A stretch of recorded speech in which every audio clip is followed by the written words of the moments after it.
Hello dear learners, myself Amit, welcome all of you once again in our YouTube channel. Today we are going to start a new chapter, chapter 7 of the physics, that is alternating current. The first topic of this chapter is AC generator. AC generator के बारे में हम लोग समझते हैं पहले क्या है, उसके बाद समझेंगे डायरेक्ट करंट और अल्टरनेटिंग करंट का डिफरेंस। थोड़ा सा इसके आइडिया हम लोग पढ़ चुके हैं जब थर्ड चैप्टर हम लोग पढ़ रहे थे। डायरेक्ट करंट और अल्टरनेटिंग करंट का डिफरेंस क्या होता है। डायरेक्ट करंट में क्या होता है, करंट का जो डायरेक्शन होता है वो चेंज नहीं होता, मैग्नीट्यूड चेंज हो सकता है लेकिन डायरेक्शन चेंज नहीं होता। और अल्टरनेटिंग करंट में क्या होता है, मैग्नीट्यूड हर समय चेंज होगा लेकिन डायरेक्शन पीरियोडिकली चेंज होगा। बताए थे एसएचएम करता हुआ कोई भी चीज़ दिखेगा इस रूम में, तो अगर उस पॉइंट से कोई चलना स्टार्ट किया उस वॉल से, तो अगर उधर से स्टार्ट किया चलना तो यहाँ पे जब पहुँचेगा उसका वेलोसिटी ज़्यादा होगा और उधर फिर स्लो हो जाएगा। फिर जब इधर मुड़ेगा तो इधर वेलोसिटी ज़्यादा होगा फिर स्लो हो जाएगा, फिर ज़्यादा होगा फिर स्लो, फिर ज़्यादा फिर स्लो, ऐसा। तो करंट भी क्या होता है, एसी जनरेटर से जो करंट बनता है ना, करंट का डायरेक्शन कुछ ऐसा ही होता है। एक बार इधर जाएगा बहुत स्लो से फास्ट होगा, फिर स्लो होगा, फिर इधर तेजी से आएगा, फिर ऐसा। तो चार्ज का मूवमेंट कुछ ऐसा होता है। तो एसी कभी भी अगर किसी बल्ब से फ्लो कर रहा है तो उस केस में याद रखना बल्ब फ्लिकर करता है, ऑन ऑफ होता है, ठीक है ना। क्योंकि अगर करंट ऐसा फ्लो किया तो बल्ब का ब्राइटनेस बढ़ेगा, फिर क्या हो जाएगा, उधर गया तो घटेगा, फिर इधर आएगा तो फिर बढ़ेगा, फिर उधर जाएगा तो घटेगा। ऑन ऑफ होता है, लेकिन बल्ब ये फ्लिकर करके हमको दिखता नहीं है। क्यों? क्योंकि इंडिया में जो है एसी वो 50 हर्ट्ज का है। 50 हर्ट्ज मतलब एक सेकंड में 50 साइकिल कर रहा, एक सेकंड में 50 साइकिल। तो तुम बताओ, अगर वहाँ से कोई चीज़ चलना शुरू किया, करंट का फ्लो स्टार्ट हो, वहाँ से ऐसा मूव किया, देखते जाना, वहाँ से अगर मूव किया तो बल्ब का ब्राइटनेस बढ़ा, फिर इधर गया तो बल्ब का ब्राइटनेस घटा, क्योंकि वहाँ जाके मुड़ना है तो करंट ऑलमोस्ट क्या हो गया, जीरो। अब डायरेक्शन चेंज किया तो यहाँ से फिर क्या होगा, ब्राइटनेस बढ़ा, फिर उधर जाएगा तो ब्राइटनेस घट जाएगा, ऐसा होगा। तो एक साइकिल में बताओ कितने बार ऑफ हुआ, वहाँ गया तो ऑफ हो गया, फिर यहाँ आया तो ऑफ हो गया। तो एक साइकिल में 2 बार ऑफ हुआ। और इंडिया में कितना है फ्रीक्वेंसी, 50 हर्ट्ज। तो 50 हर्ट्ज मतलब एक सेकंड में 50 साइकिल, तो कितने बार ऑन ऑफ हुआ, 100 बार। तो 100 बार तुमको दिखेगा बल्ब ऑन ऑफ हो रहा है तो नहीं। ये चीज़ तुम ऑब्जर्व कर सकते हो जब जनरेटर ऑन हो रहा होता है या ऑफ हो रहा होता है, तो देखना बल्ब का फ्लिकरिंग दिखता है, ठीक है। चलो स्टार्ट करते हैं। एसी जनरेटर डेफिनेशन लिख लिए। जनरेटर को क्या बोला जाता है, डायनामो भी बोलते हैं। ये एक ऐसा डिवाइस है जो कन्वर्ट करता है मैकेनिकल एनर्जी को इलेक्ट्रिकल एनर्जी में। हम लोग मैकेनिकल एनर्जी कैसे देते हैं किसी भी जनरेटर को, डीजल इंजन लगा देते हैं। डीजल इंजन क्या करता है, एक शाफ्ट लगा होता है, एक हैंडल लगा होता है, और उसी में इलेक्ट्रिकल वाला जो कंपोनेंट है वो अलग है।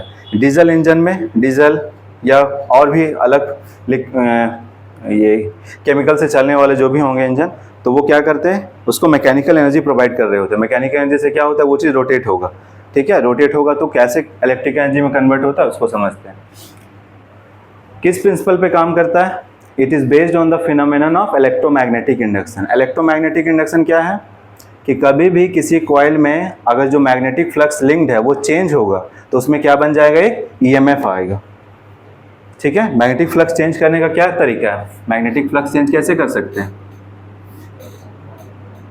मैग्नेटिक फ्लक्स कैसे चेंज किया जा सकता है। मैग्नेटिक फ्लक्स को फाई से लिखते हैं, BA cos थीटा। या तो मैग्नेटिक, अभी तक जितना भी चेंज किया मैग्नेटिक फ्लक्स किसी वजह से चेंज कर रहे थे, कॉइल के एरिया चेंज नहीं कर रहे थे, मैग्नेटिक फील्ड चेंज कर रहे थे। मैग्नेट को मूव करके ला रहे थे कॉइल के सामने तो मैग्नेटिक फील्ड चेंज कर रहे हैं, थीटा भी चेंज नहीं कर रहे थे। इस जगह बताओ क्या चीज़ चेंज होगा, ये रहा जनरेटर का एक्सिस, शाफ्ट बोल सकते हैं, हैंडल जो होता है ना जिस पे घूम रहा होता है, हॉरिजॉन्टली देखें तो हरा रंग का दिखता है ना पूरा घूमता हुआ, तो इसको बोलते हैं। इधर घूम रहा कुछ स्पीड से, तो कोई भी चीज़ अगर सर्कल में घूम रहा होता है तो उसको कौन सा स्पीड बोलते हैं, एंगुलर स्पीड। और स्ट्रेट पाथ पे चलता है तो उसको लीनियर स्पीड बोलते हैं। तो ये भी घूम रहा है उस डायरेक्शन में ओमेगा से, एंगुलर स्पीड इसका ओमेगा है, ठीक है। बताओ फ्लक्स चेंज करने का क्या रूल है, मैग्नेटिक फील्ड चेंज कर सकते हैं। यहाँ मैग्नेटिक फील्ड चेंज होगा क्या, अंदर में जो कॉइल है और यहाँ पे जो मैग्नेट है, फील्ड का स्ट्रेंथ तो वही रहने वाला है। परमानेंट मैग्नेट यूज किया गया तो मैग्नेटिक फील्ड चेंज नहीं हो रहा। उसके बाद बताओ एरिया ऑफ द कॉइल, क्या कॉइल का एरिया चेंज कर पाएंगे क्या हम लोग, नहीं। थीटा ही चेंज बचेगा लास्ट में, क्योंकि देखो अगर ये कॉइल ऐसा है तो अभी इसका एरिया वेक्टर किधर, उधर, और मैग्नेटिक फील्ड किधर, नॉर्थ पोल से साउथ पोल उधर। लेकिन ये कॉइल अगर ऐसा घूम रहा है तो इसका एरिया वेक्टर भी किधर हो जाएगा, इधर, और मैग्नेटिक फील्ड उधर। तो एंगल चेंज हो रहा है ना हर केस में, तो मैग्नेटिक फ्लक्स यहाँ पे कैसे चेंज होगा, एंगल चेंज होकर के, ठीक है। तो कुछ कुछ चीज़ याद रखो, सर्कुलर मोशन में ये सब चीज़ पढ़ा हुआ है, 11th क्लास का टॉपिक है, देख लो जल्दी से, ठीक है। I is equal to B A cos theta. देखो कोई भी चीज़ अगर सर्कल में घूमने, देखो एंगुलर स्पीड क्या होता है, angular speed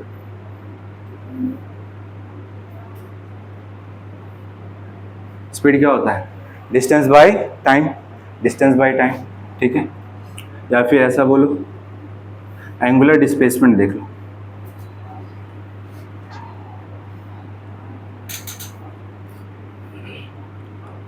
angular displacement, angular displacement क्या होगा, डिस्टेंस क्या होता है, स्पीड इनटू टाइम, तो एंगुलर डिस्प्लेसमेंट क्या होगा, एंगुलर स्पीड इनटू टाइम,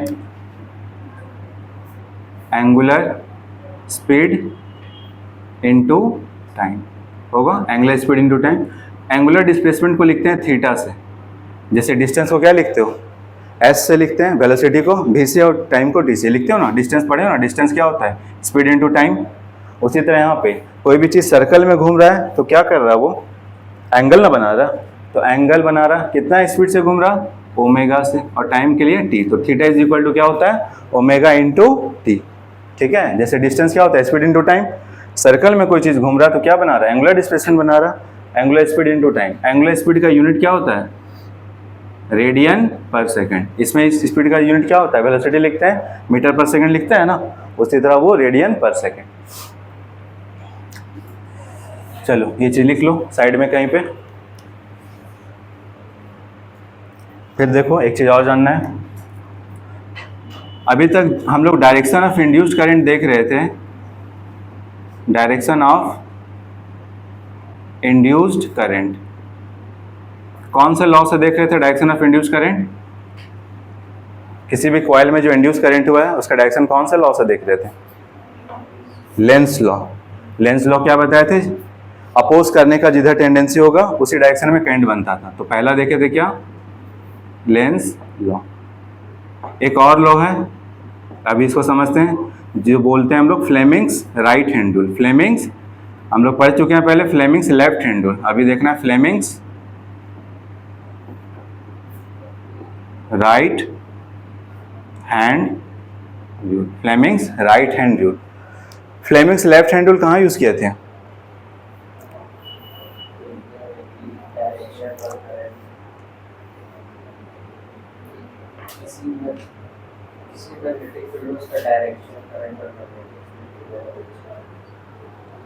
पढ़ के आया करो, पढ़ के आया करो, बहुत घटिया काम करते हो तुम लोग। इसी तरह जो मुंह उठा के आते हो ना, ये बहुत घटिया काम करते हो।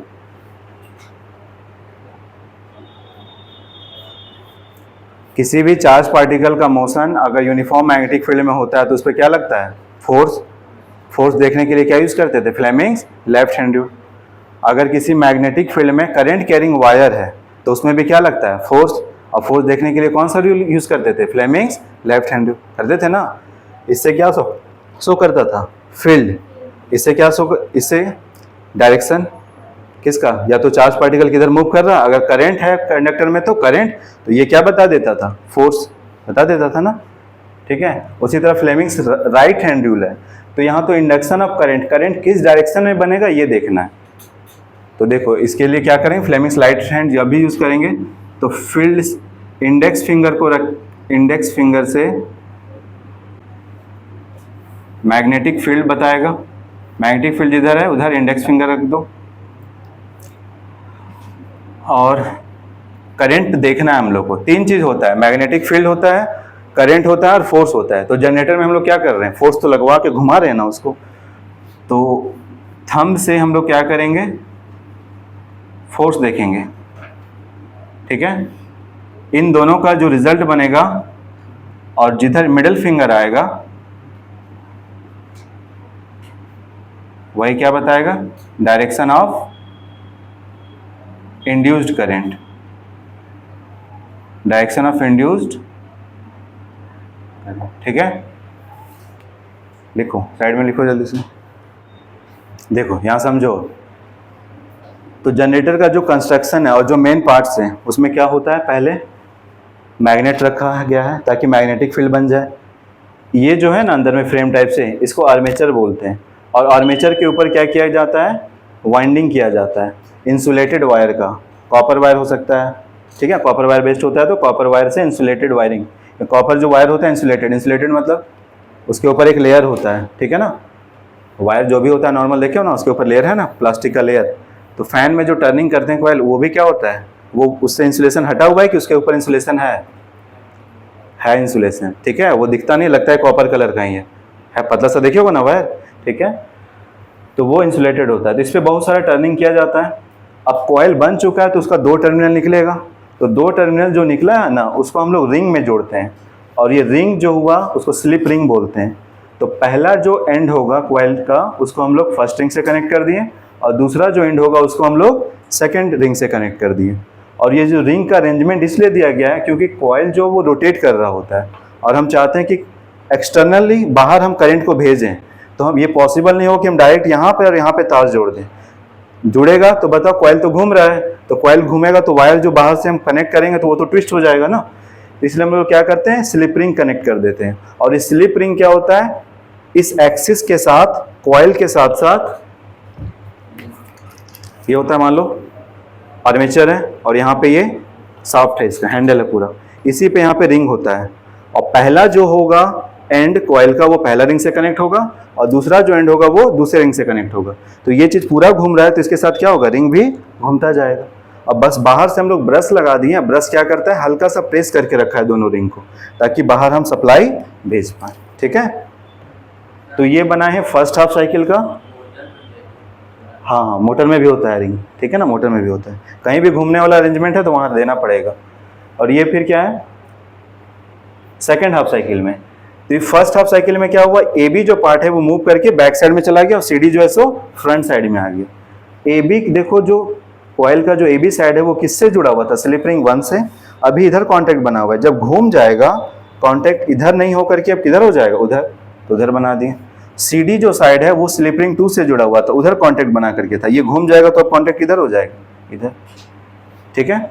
चलो अब देखो, ये चीज अगर घूमेगा, अगर इसको मैकेनिकल एनर्जी दे करके रोटेट करवाया जाएगा तो क्या होगा, करंट इंड्यूस होगा। क्यों करंट इंड्यूस होगा, क्योंकि मैग्नेटिक फ्लक्स चेंज हो रहा है। फ्लक्स क्यों चेंज हो रहा है, क्योंकि एंगल चेंज हो रहा है ना। मैग्नेटिक फ्लक्स चेंज होने का कारण क्या है, या तो बी चेंज हो जाए, या तो ए चेंज हो जाए, या तो थीटा चेंज हो जाए। तो यहाँ पे थीटा चेंज होगा, इसलिए हम क्या होगा, फ्लक्स चेंज हो रहा। चलो अगर ये चीज ऐसा घूम रहा है तो बताओ इसमें करंट बनेगा तो बनेगा किधर। ये देखो, ये साइड है ए बी, ऐसा घूम रहा है ना, तो ये चीज किधर आता हुआ दिखेगा, बाहर की तरफ, और ये चीज किधर जाता दिखेगा, सीधी साइड, अंदर की तरफ, है ना। बताना इसमें करंट का डायरेक्शन किधर बनेगा, बताओ। फील्ड किधर है, मैग्नेटिक फील्ड नॉर्थ पोल है, साउथ पोल है, तो फील्ड किधर, उधर। राइट हैंड रूल यूज करना है, फील्ड उधर। थंब को रखना है किधर, फोर्स की तरफ। पहले सब पूरा कर लो, राइट हैंड थंब किधर, फोर्स की तरफ। तो फोर्स किधर लग रहा है, अगर जनरेटर का कॉइल को ऐसा रोटेट करवाया जा रहा है तो ये साइड पे, बाहर की तरफ, है ना। तो करंट किधर बना, ऊपर। तो इसमें करंट किधर बनेगा, ऊपर। इस साइड में करंट बन गया ऊपर की तरफ, समझ में आया। इसमें देखो, अब ये साइड किधर जाएगा, अंदर की तरफ ना। मैग्नेटिक फील्ड उधर है, फोर्स उस पर उधर लग रहा, तो करंट किधर आएगा, नीचे, डाउनवर्ड। इस पे करंट डाउनवर्ड है, बन गया ना। कॉइल में बहुत सारा टर्न है, बन जाएगा। अब ये जो करंट बना यहीं थोड़ी ठहरेगा, देखो यहाँ से ऐसा कनेक्शन है, तो इस वायर से होते हुए कहाँ जाएगा, इस रिंग में जाएगा।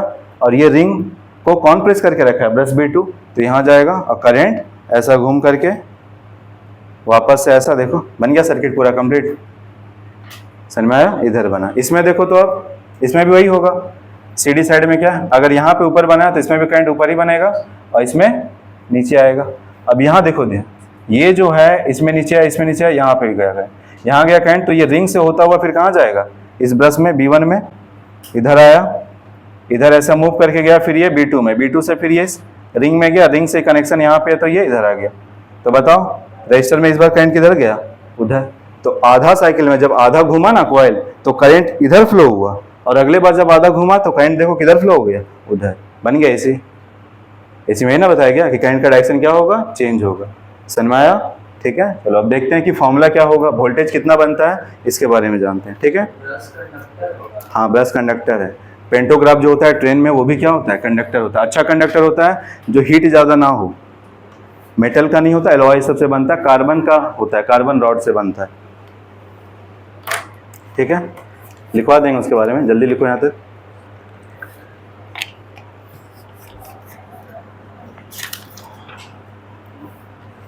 लिखो main parts of AC generator. Main parts of AC generator.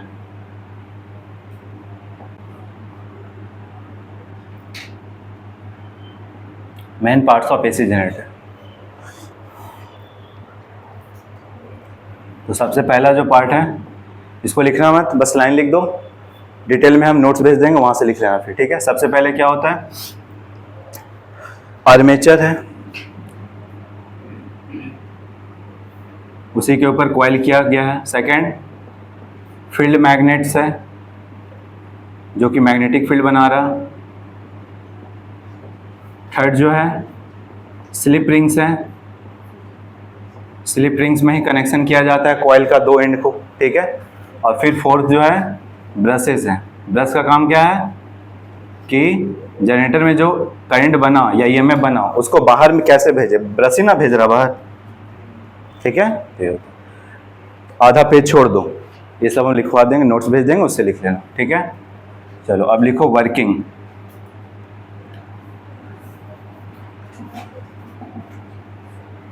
ठीक है, वर्किंग।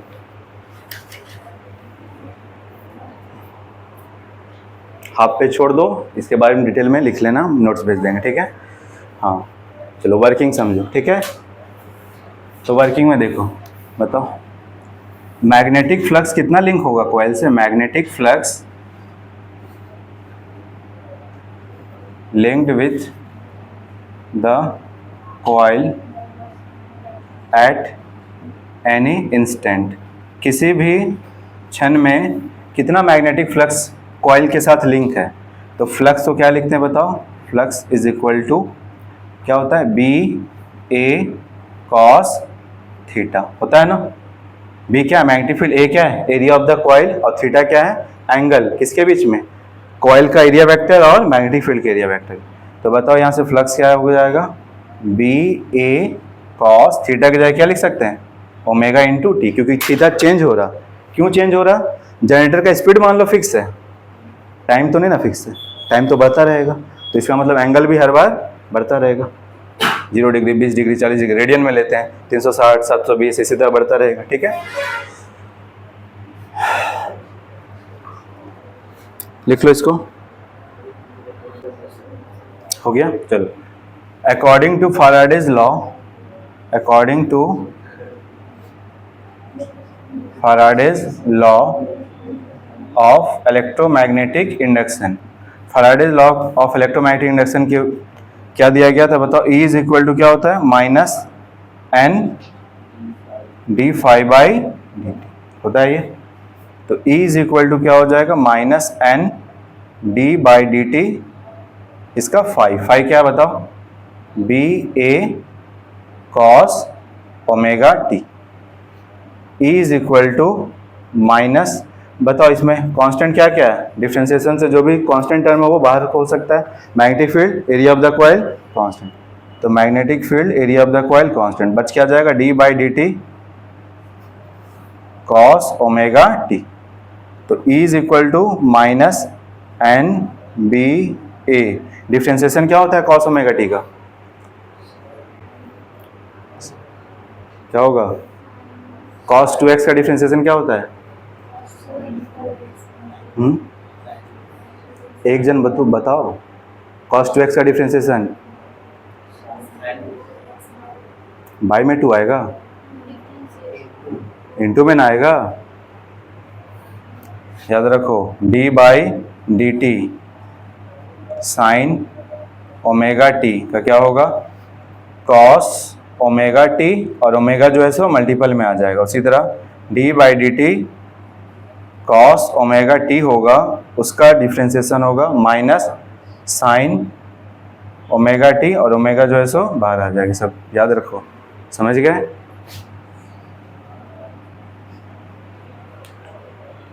तो बताओ यहाँ पे डिफ्रेंसिएशन है इसका, क्या आ जाएगा, कॉस ओमेगा टी का minus omega sine omega t होगा, minus omega sine omega T. तो E इज इक्वल टू, देखो यहाँ से क्या होगा, E is equal to minus minus क्या हो जाएगा प्लस, और इसको याद रखने के लिए नाम बना देते हैं, बनाओ BNAW ओमेगा, बनाओ साइन ओमेगा टी, लिख लिए, याद रहेगा। E इज इक्वल टू बनाओ साइन ओमेगा टी। तो ये हो गया EMF इंड्यूस का फॉर्मूला। और यहाँ पे जो वैल्यू होता है 11th क्लास में पढ़े हैं, इसको पिक वैल्यू बोलते हैं। ये जो भी चीज़ है ये क्या है, कांस्टेंट, जनरेटर का angular speed, area of the coil, number of turns, और ये मैग्नेटिक फील्ड सब कांस्टेंट है। तो इसको हम लोग लिखते हैं E is equal to, finally इसको बोलते हैं E is equal to E not sine omega T. E not को बोलते हैं क्या, peak value, peak value of EMF, peak value बोलो या मैक्सिमम वैल्यू ऑफ EMF, ठीक है। लिखो जल्दी से।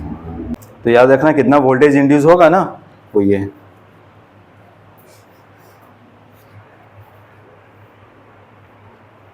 इसके नीचे लिख लेना induced EMF in the coil, induced EMF in the coil, ठीक है। Variation of induced EMF with time,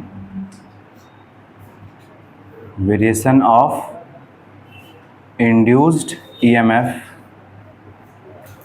with time, time के साथ कैसे वेरी कर रहा है ये इंड्यूस्ड EMF, क्योंकि AC में जो वैल्यू मिलता है वो हर पल बदल रहा होता है, इंस्टेंटेनियस होता है, हर मोमेंट पे चेंज हो, उसको क्या बोलते हैं, इंस्टेंटेनियस।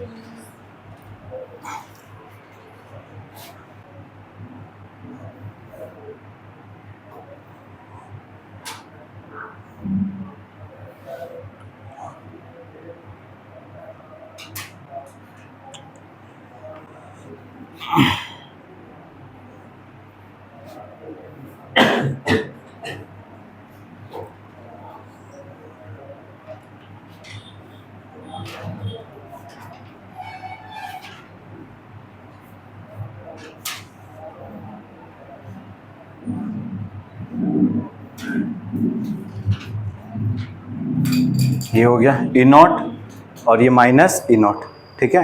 E नॉट, ये माइनस E नॉट, ये कौन सा वैल्यू है, पिक वैल्यू, और इधर भी क्या है, नेगेटिव में जाएगा तो पिक वैल्यू। बता रहे क्या है इसका मैंने, एक पूरा साइकिल होने में, मतलब देखो कॉइल जो है ना, आधा जब घूमेगा ना, तो आधा जब घूमेगा तो करंट जो बना, जो वोल्टेज बना, वो उसका ग्राफ ऐसा है, और जब सेकेंड हाफ साइकिल होगा तो उस केस में ये, तो ये पूरा एक साइकिल होता है, सो क्या बोलते हैं, टाइम पीरियड T। आधा जो होगा सो T/2, T/2 का भी आधा जो होगा सो T/2 का आधा T/4, 1/2 से मल्टीप्लाई कर दो, ठीक है। यहाँ कितना होगा, तो T/4 में T/4 जोड़े तो T/2, फिर T/2 में फिर T/4 जोड़ेंगे तो 3T/4, समझ गए। अगर रेडियन में बात करना है तो रेडियन में बात करोगे तो क्या होगा, एक पूरा साइकिल हुआ, कितना रेडियन में घूम गया होगा कॉइल। डिग्री में बात करेंगे तो 360 डिग्री, और रेडियन में बात करेंगे तो 2 पाई का आधा क्या होता है, पाई, 180 का आधा कितना होता है, 90, पाई/2, फिर इसमें जोड़ देंगे 90 तो क्या होगा, 3π/2। समझ में आया। तो या तो टाइम के टर्म में याद रखो या तो एंगल के टर्म में याद रखो। लिखो, देखो T/4 का टेबल समझ लो, ये T/4 हुआ, फिर T/4 को 2 से मल्टीप्लाई करो, 2T/4, फिर 3T/4, फिर 4T/4 होगा। T/4 का table 1T/4, 2T/4, 3T/4, 4T/4, cut के क्या आएगा, T/2, फिर यहाँ तो नहीं कटेगा तो 3T/4, फिर यहाँ कट जाएगा तो सिर्फ T। समझ में। सीधा π/2 का टेबल याद रखो, 1π/2, 2π/2, 2π/2 से 2 कट जाएगा, 3π/2, फिर 4π/2, तो 2π आ जाएगा। हो गया।